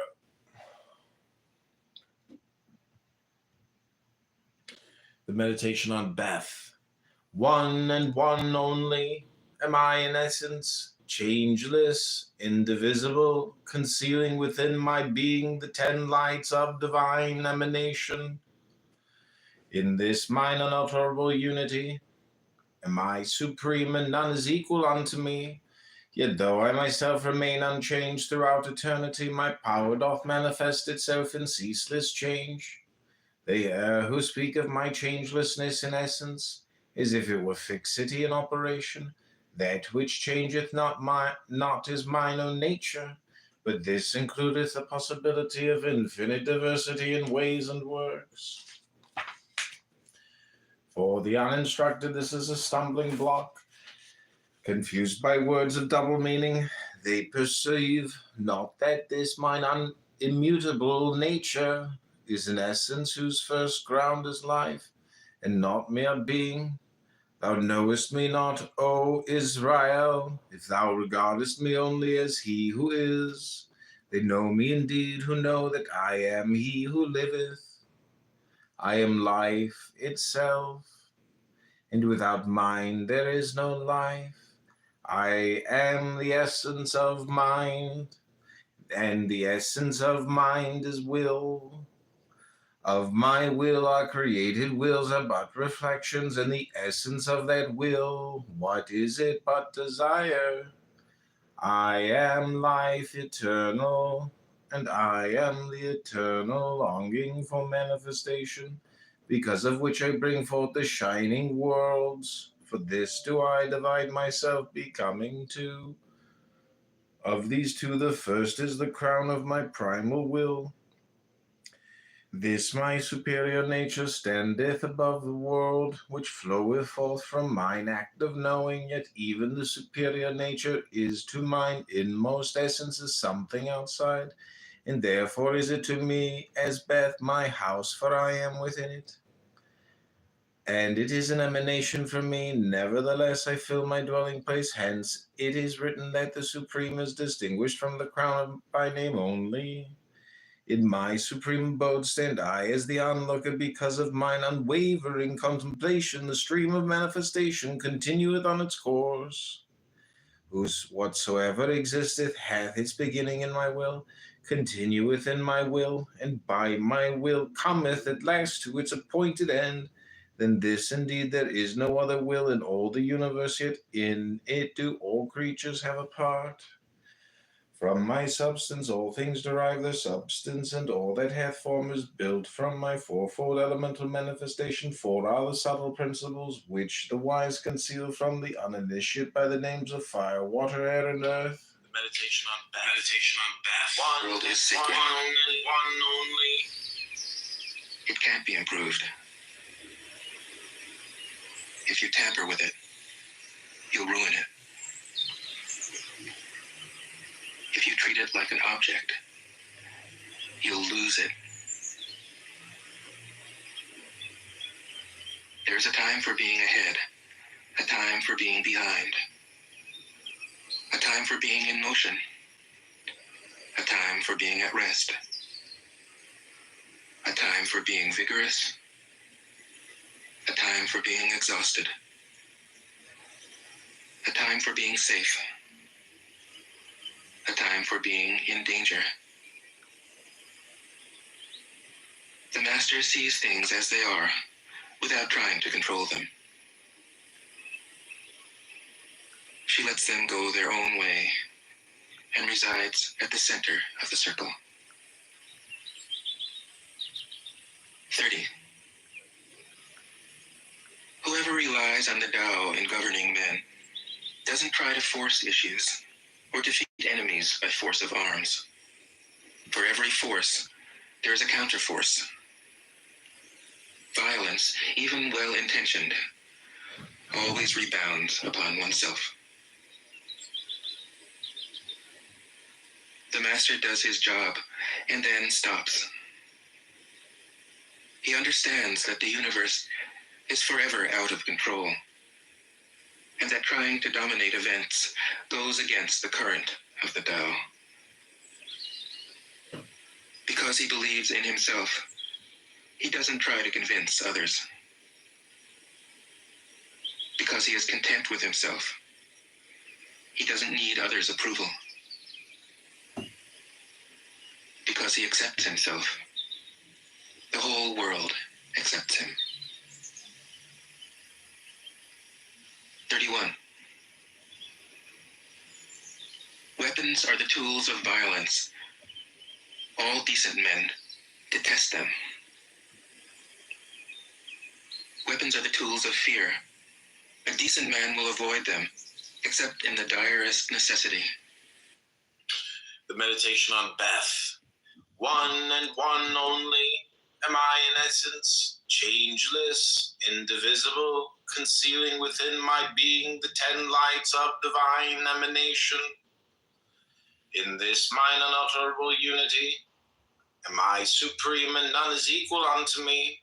Yet though I myself remain unchanged throughout eternity, my power doth manifest itself in ceaseless change. They err who speak of my changelessness in essence, as if it were fixity in operation. That which changeth not is mine own nature, but this includeth the possibility of infinite diversity in ways and works. For the uninstructed this is a stumbling block. Confused by words of double meaning, they perceive not that this mine immutable nature. Meditation on Beth. One and one only am I in essence, changeless, indivisible, concealing within my... What up, Meyer? And if compelled, will use them only with the utmost restraint. Peace is his highest value. If the peace has been shattered, how can he be content? His enemies are not demons, but human beings like himself. He doesn't wish them personal harm, nor does he rejoice in victory. How could he rejoice in victory and delight in the slaughter of men? He enters the battle gravely, with sorrow, and with great compassion, as if he were attending a funeral. 32. The Tao can't be perceived. Smaller than an electron, it contains uncountable galaxies. If powerful men and women could remain centered in the Tao, all things would be in harmony. The world would become a paradise. All people would be at peace. Okay, this is the Magician Part 2, Meditation on Beth. In endless variety of mixture and proportion directed by my will, these mingle together for the production of forms. They are transmutations of a single essence. From the minglings are brought forth all things. Watching thus the multiplicity of existences proceeding from my single essence, I understand them in all their relations. I perceive that the beginning, middle, and end is in truth myself. Thus do I see that all things, whatsoever their appearance, because they spring from mine own nature, are grounded in goodness. My superior nature is reflected also in the mind of man created in mine image. Know me thus as the source of all true will. Know me also as the power to perceive objects, as having the appearance of standing outside and apart from him who regardeth them. That in thee which so perceiveth objects, which giveth the power to distinguish between them, which revealeth them unto thee, in the relations to each other and to thyself, and enableth thee to search out the laws of the reciprocal action. Know this to be identical with my superior nature. Wherever this power acteth, whether in low forms or in high, I only am its source, and I the knower. Not thine, but mine is the power of attention, of observation, of discovery, of the discerning of sequence in the operation of nature. In all this, and in the power of discrimination, my superior nature worketh through thee. Happy art thou if thou canst grasp this, for then understanding that not thy weak self, but my all-knowing mind, looketh out upon the world through thine eyes, shalt thou have faith to let me see. Then shalt thou overcome the evil of thy senses by devoting them wholly to my use. Not thou, but I, shall then discern the weight and shape and texture of the things which thou touchest. Not thine, but mine, shall be the knowledge of scent and savour, gained through nose and tongue. And when I use thine ears for hearing, they shall be attuned to sweetest harmonies, where now they are assailed by strident discord. So shalt thou become a partaker in the bliss of mine experience of the universe, a joy unknown to those of unperfected soul whose time of realization is not yet at hand. Comment on Beth. Beth, pronounced Baith, transcribed as B, the number 2, meaning house. Transparent intelligence. The 10 lights are the 10 Sephiroth, represented by the circles on the diagram of the Tree of Life. Used as a frontispiece in this volume, their names are Kether, Kokma, Binah, Chesed, Gebura, Tiferet, Netzach, Hod, Yesod, Malkuth. Crown, wisdom, understanding, mercy, strength, severity, beauty, victory, splendor, foundation, kingdom, primal will. The second, fourth, and seventh Sephiroth form the pillar of mercy, named after the fourth Sephirah. Opposed to them, yet the complements of the third, fifth, and eighth Sephiroth, which form the pillar of severity, named after the proportion directed by my will, these mingled together for And the law would be written in their hearts. transmutation. When you have names and forms, know that they are provisional. When you have institutions, know where their functions should end. Knowing when to stop, you can avoid any danger. All things end in the Tao, as rivers flow into the sea. 33. Knowing others is intelligence. Knowing yourself is true wisdom. Mastering others is strength. Mastering yourself is true power. If you realize that you have enough, you are truly rich. If you stay in the center and embrace death with your whole heart, you will endure forever. 34. The great Tao flows everywhere. All things are born from it, yet it doesn't create them. It pours itself into its work, yet it makes no claim. It nourishes infinite worlds, yet it doesn't hold on to them. Since it is merged with all things and hidden in their hearts, it can be called humble. Since all things vanish into it, and it alone endures, it can be called great. It isn't aware of its greatness. Thus, it is truly great. 35. She who is centered in the Tao can go where she wishes without danger. She perceives the universal harmony, even amid great pain, because she has found peace in her heart. Music or the smell of good cooking may make people stop and enjoy, but words that point to the Tao seem monotonous and without flavor. When you look for it, there is nothing to see. In endless variety of mixture and proportion directed by my will, these mingle together for the production of forms they are.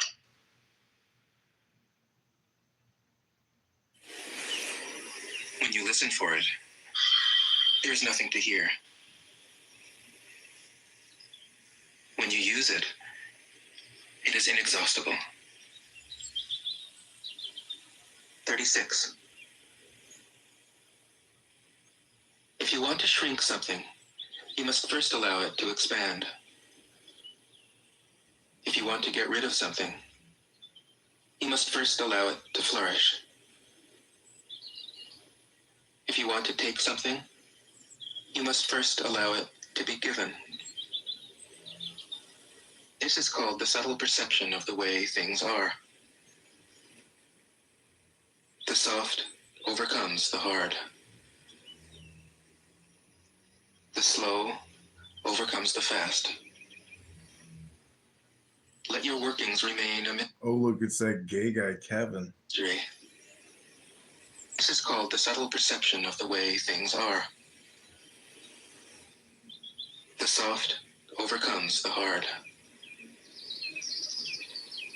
The slow overcomes the fast.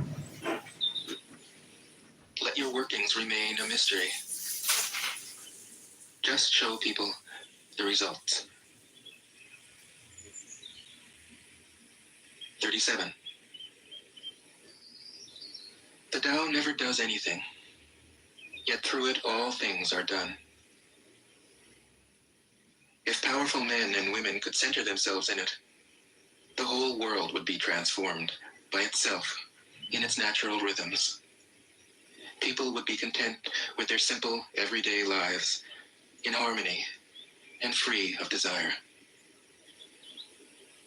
When there is no desire, all things are at peace. 38. The master doesn't try to be powerful. Thus, he is truly powerful. The ordinary man keeps reaching for power. Thus, he never has enough. The master does nothing, yet he leaves nothing undone. The ordinary man is always doing things, yet many more are left to be done. The kind man does something, yet something remains undone.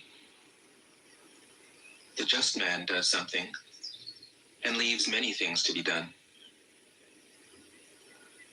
The moral man does something, and when no one responds, he rolls up his sleeves and uses force.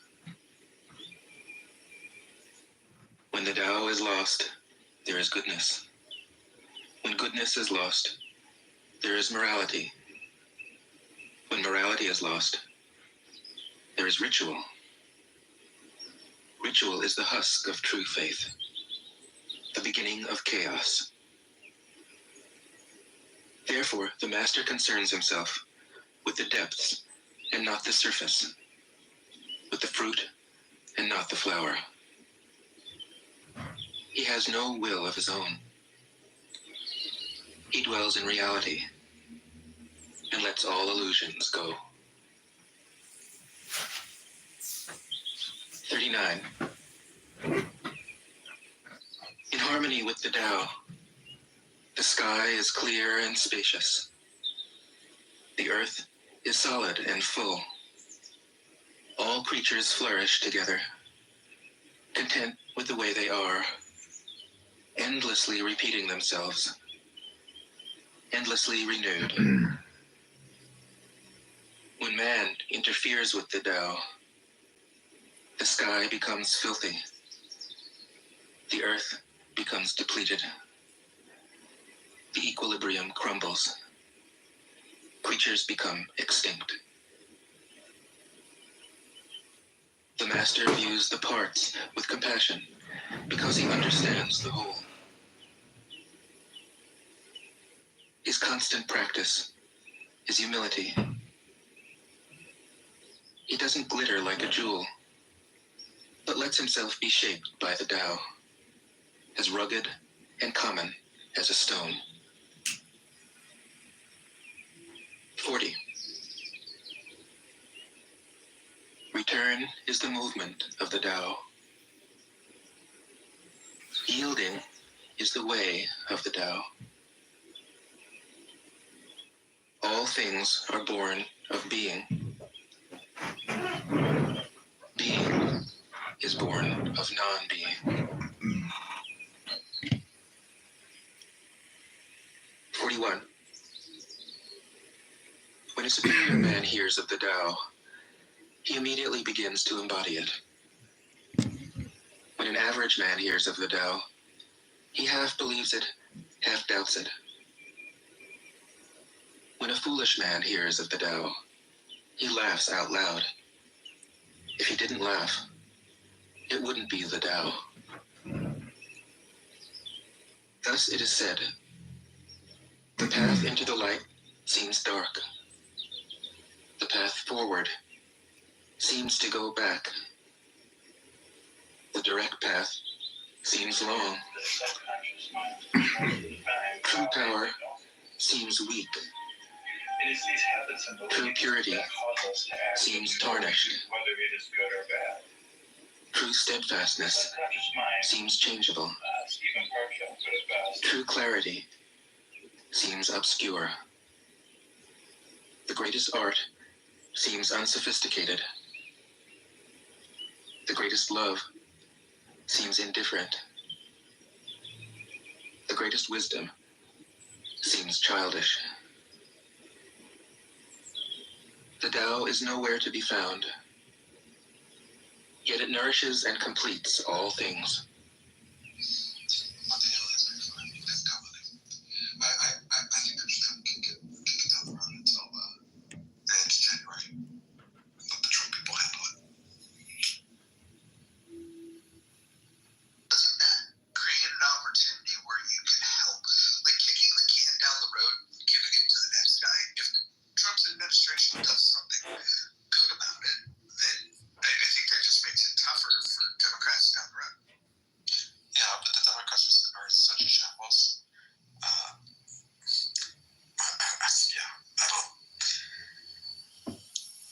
I've been speaking to Democrats, not anybody important, but just people who would vote for a Democrat, even if it looked and sounded like Kamala Harris, and they don't seem to have any understanding of what they're going to have to do in order to win again, whether it's in 2 years or 4. So let the aliens pay for it. They've got money.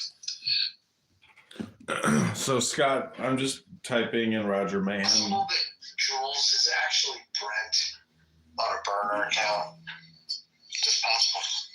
Maybe, but Brent is far worse than Jules could ever be. Brent would say no to an obvious tax deal because he would think that it would benefit the rich folks and not any of the folks that he knew.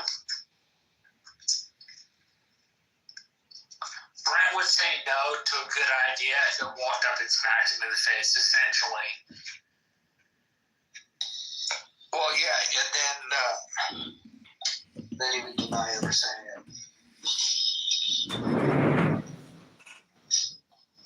He's actually regressed. Like, he was bad before, now he's worse. Like this whole thing about not owning up to what he's previously said, possible that I'll say a prayer for you that you don't crash or have a panic attack or hyperventilate. Yeah, I'd stopped thinking about all those possibilities about 3 minutes ago, but thank you for bringing I'm that up. sorry. I'm sorry, I couldn't help it. I'm an asshole. But no, seriously, I'll pray for you. And, you're a nice kid. Oh, did you get on? Are you sitting? My mom, she's a nurse too, and I told her, and she was like, oh my gosh, you better not take it when he's not on the plane yet. And so that's what we're trying to tell him. He's not going to get on. See, Chloe's saying it is the weakest of them. So that's why I take one, but yeah. Alright, I'm going to go. I'm here. Ryan Trahan is definitely the opposite of Beast, but also heavily inspired by the way that he executes his videos. Yeah. What do we do with all the terrorists? Well, I don't know if we want countries. They don't need to be terrorists, right? They're not be all like from the Euphrates River to the Nile River, all one area. Okay. Previous approach was to run everything as an NGO. So for some really strange reason, this Yeah, Roger Mayhem Healthy Debates Roundtable, 7 views streamed 2 weeks ago. Hold on. Whisper in the abyss. Mike, do you think that he to kind of like promote or provoke Putin? I don't think Trump even understands. I don't think he's that. This is so awesome, Chris. You can see Chris his rhetoric recorded on Ukraine recorded is the whole already show. very fraught and mindless. So, you know, This one was 5 days ago. Deep State Patriots. Have positions in No government. fucking views. There is this grift thing that was able to be publicized during COVID, where I'm gonna play the speed up. people in Congress are exempted from inside trading, even though they get non-public information.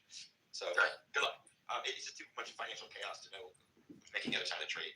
Hypothetically, you would need somebody who wants to be a kind of like a regulator. The last thing I see right now is the SEC following through on its investigation of more than 2 years ago, Elon taking an illegal stake undisclosed in Twitter before he then made the offer. It was a suit that the SEC announced just maybe weeks before the end of the year last year. It's going to go nowhere. We know that. Yeah. So be careful out there, guys. That's all. Yeah. No, it's good. Thanks, David. All right, let's do this. Let's go to Reverend Scott Jones, and then we're going to go to. Holy shit, Scott! You're right in the beginning. You hear this? Dr. Francine L. And then we'll get to David and Victoria. Hang on, David and Victoria. Don't go anywhere. All right. What did I say? I think it was. This is 5 days ago, Scott. Ben, again, well, happy club anniversary. This is, yeah. Thank you for all the work you do here. It's keeping this band of brothers and sisters together. It's amazing. I'm thinking about the imprecatory Psalms today. Psalm 58, Psalm 56, Psalm 109, Psalm 137, all from the Hebrew Bible. Okay, explain that. There are Psalms where you ask God to intervene and destroy the wicked. So when you look at Elon Musk and you look at Donald Trump, you can ask, open Psalm 58 and ask God to enter the Bible. Scott, you fucking rat bastard. You got out of here, dog. We got you. We got you using the Psalms to try to kill people, dog. Busted, Scott. My deep state operative and the deep state patriots busted your ass. You do always bring in a whole new dimension to the discussion. So those passages were probably removed from the Trump books. That's true. That's true. Just ripped out. All right, let's go. Steve, are you available for the Southern California report? Got your ass. Got your ass, Scott. You're busted. Are you there? No, we'll get back to Steve. Francine, you're Yes, up. well, what I wanted was to find out from Steve what this thing about the water means, because I guess ordered a whole bunch of water released from Northern California to Okay, that was 5 days ago. So the name of that YouTube channel is called How to Waste Your Time. That's what I advise the creator to call it. How to Waste Your Time. That America will never be a socialist country.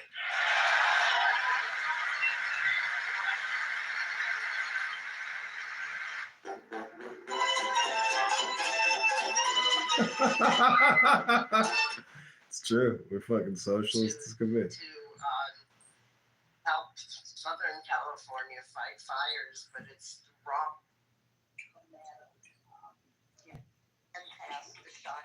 Is that El Stern? Start to organize. I under the bus for that terrible decency.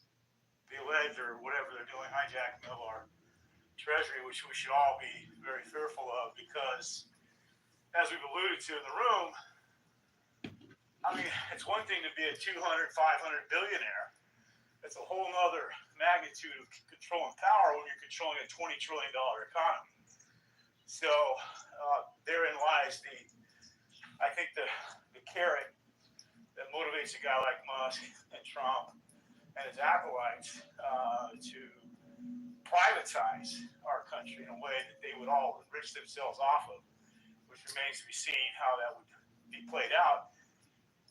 And I've got to call out my Democratic representatives who aren't screaming louder because we can write letters and make calls. You know, I live in California, and obviously mostly Democratic here, but our representative government is either going to be able to flex itself against these overtures or it's not.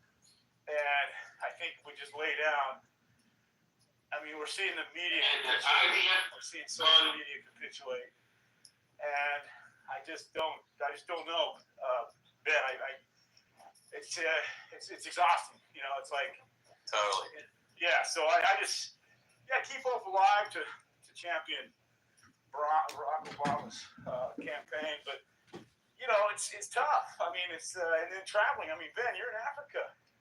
You come across, you know, you're gonna. How do you explain to our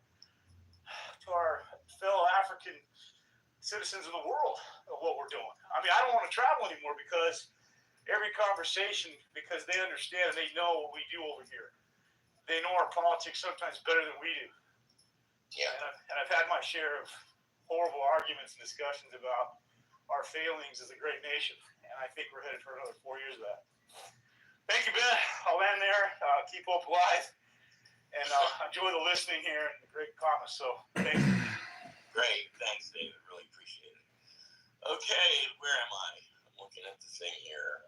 We've got Cindy's back, so I want to definitely go to Cindy. Let's go to Victoria, Cindy, and then we'll go up the page. Victoria, you've been pretty active in the chat room. Why don't you tell us what's on your mind? Yeah, I don't want to talk about it. It's too exciting. And my husband doesn't like it. I need to focus on my work. So I don't know. Did anyone guess earlier that was the male version of me in my PTR? We didn't realize, but yeah, I realized it now. Just having fun with I thought maybe technology. It was Greg, Victoria. Sorry? I thought maybe it was a picture of Greg, but it didn't make sense that he would let you do that. Yeah. No, anyway, the technology is fun and interesting. And if we want to talk about trans, I was glad that Lady Gaga said something. And, you know, that the Grammys,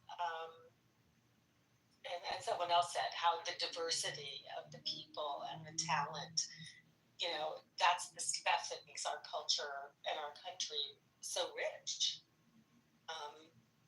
And Sure. This administration wants to just, you know, take cracks at that, and it's so sad. But art will live on. So there you go. Yep. I love it. All right, let's go to Cindy, and then Dr. James is in the room now. We'll go to Dr. James after that. Cindy, closing comments. Hey, everyone. Hey. I've got no pearls. I've only got, paste. But what my thoughts were when Ellen talked about that piece written by Steve Bannon about, just flooding the airways with garbage. That was exactly the thought that I had this morning. I thought they're throwing so much and doing, what they can and then stepping back where they can't.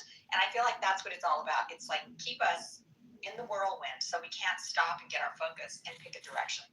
And I feel like what we all need to do is pick a direction. Like I know for myself, I've sent out a list of Republican representatives' phone numbers. It's like I can make phone calls. I can do that. But it's a day-to-day, one foot in front of the other. I can't tell you the stress level of everyone that I talk to, the trickle-down effect of these choices. For instance, even though the blessed Holy One has removed himself from us, he has left a pledge in our hands and we got. Because the babysitter won't be needed until she gets another job. And it's that trickle-down effect that everyone is feeling most directly. Two men who are traveling together as part of a group. Everyone universally is worried. The world but is we all just have to keep our mental health Lord intact. Randall. One foot in Oh, front of the well, other. how you been, Lord Randall, my son? Not get bogged down. Again, I say it every day. So grateful for Is there someone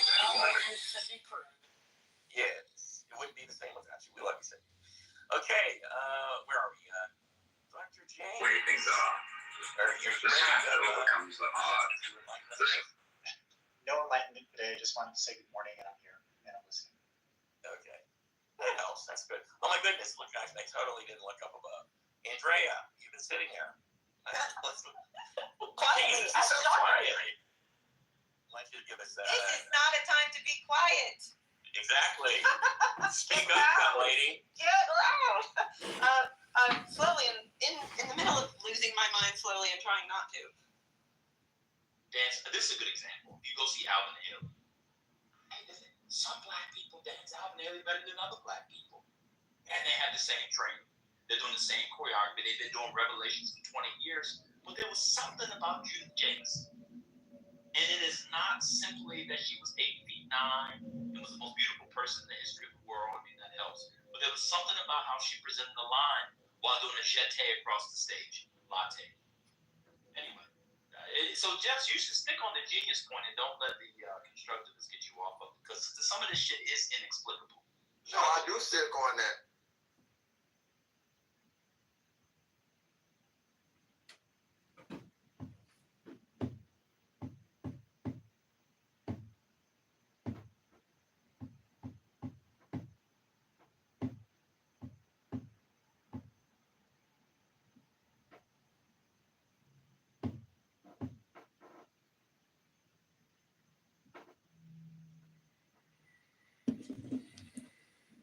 Okay, Scott, I think I've reached the end of my creative capabilities for the day.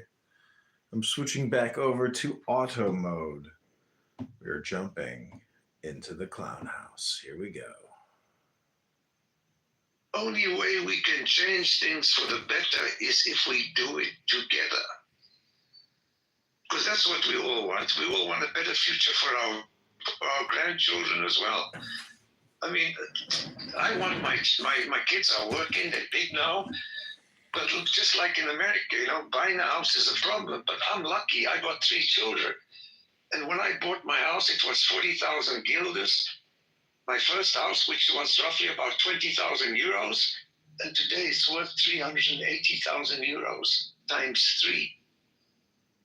So I'm lucky that I can give out a home.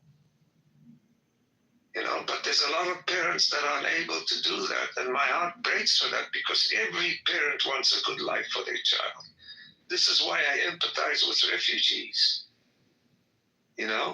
Everybody wants to have a good life. Everybody wants to raise their children. But You and me both. Yeah. But I had an option when Trump was first president. Mike Pence came to the Rio Grande Valley. And I was really not a fan of the child separation policy. I thought it was cruel. And so I had 2 options in my court. Option number 1, I could go meet and shake Mike Pence's hand, which, don't get me wrong, I think Mike Pence is probably a pretty good dude. And, I'd enjoy talking to him and all that other nonsense. But I knew expressing my frustration about immigration was going to get me nowhere. And I was probably going to say something to him that I shouldn't have said in the first place. And, there's a saying, if you can't say anything nice, don't say anything at all. But I had this wonderful option to go to a place called the Good Samaritan House. The Good Samaritan House is a privately run facility for those going through immigration issues dealing specifically with refugees and asylees. I met 2 women, one from Guatemala and one from Ecuador. They were both in their late 30s, early 40s, and they each had kids around the same age. Girls about 7, boys between 9 and 11. And so we sat down, and they talked to a congressman from Connecticut who had essentially just done a press stop and, went on to a radio show and bragged that he talked to some immigrants so that he'd win his re-election campaign. And I ended up getting to talk to these women. And so I asked them a lot of the questions that Americans would think of asking, right? Like, when Americans talk about their country, or when we talk about, say, how Ronald Reagan talked about it, we often refer to that city on a hill. And so I asked them, but flat out, I was like, did you come to America because we were a city on a hill? And they looked at me, they're like, no. And I was like, do you understand that per American law, you probably won't be able to stay here? And they said, yeah, I understand completely. And I asked, did you come to America because you want to make a new life here? But no. And I asked them, I was like, why did you come to America? What was the reason? And the 2 women both started out their explanations with, look, if it had just been me, I'd have stayed. But I had a girl around 7 or 8. I had a boy around 9 or 11. It's the perfect moment for my daughter to get sex smuggled, and it's the perfect moment for my son to get pressed into these drug gangs that smuggle drugs to the United States. And they then looked at me and they said, look, America was the only safe place. And that stuck with me since they said it. I've never forgotten it. I probably never will. Because it wasn't that we were this wonderful place that held tons of promise. It was that we were safe. That was their main qualification. They were physically safe in America, regardless of the status they held. They did not have to worry about their kids getting pressed into sex slavery or into a drug gang. They could go through their hearings in America in complete safety and know that both of their children would live in complete safety without that fear. And it's something, like I said, I've remembered since they said it, and it's something I think is incredibly important for people to know about the immigration system. And number one, I think it helps humanize those folks. But number two, I think it leads you down the road to asking questions like, how did the area get so unstable, right? Which leads back to American drug demand. But for me, that like, when I get that kind of hard because of where I live, that's a big part of the reason I have it, because we provide a sense of safety for these people that they receive nowhere else. That doesn't mean they have a constitutional right to